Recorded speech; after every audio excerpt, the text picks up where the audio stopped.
মশলা ছাড়া রান্না অসম্পূর্ণ।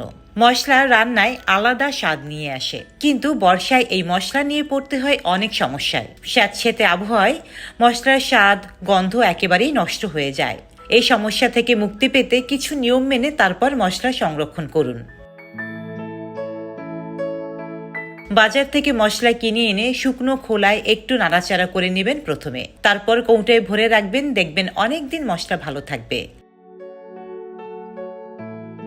বর্ষাকালে রান্নাঘর একটু বেশি স্যাঁতস্যাঁতে হয়ে থাকে। চেষ্টা করবেন গ্যাসের সামনে কিংবা জানালার সামনে মশলা কৌটোগুলো রাখার। খুব প্রয়োজন হলে বাড়ির এমন কোনো জায়গায় মশলার কৌটাগুলো রাখবেন যেখানে আর্দ্রতা রান্নাঘরের তুলনায় কম। ভুলেও মশলার কৌটা ঢাকনা আলগা রাখবেন না। চেষ্টা করুন এমন কৌটা ব্যবহার করার যাতে মশলা স্যাঁতস্যাঁতে হয়ে যাওয়া বা ছাতা পড়ে যাওয়ার সম্ভাবনাই থাকে না। প্রয়োজনে কাচের জার বা এয়ারটাইট জার কিনে আনবেন বাজার থেকে।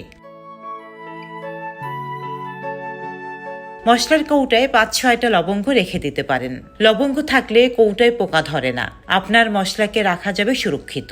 চেষ্টা করবেন কাচের জার কিংবা কাঠের কৌটা মশলা রাখতে, এতে মশলা ভালো থাকে।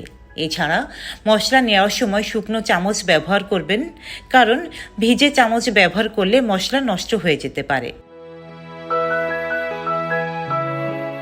বর্ষাকালে একসঙ্গে অনেকটা মশলা কিনে আনবেন না। অল্প পরিমাণে মশলা এনে নির্দিষ্ট পাত্রে ভরে রেখে দিন। শেষ হয়ে গেলে আবার আনবেন, এতে মশলা নষ্ট হয় না।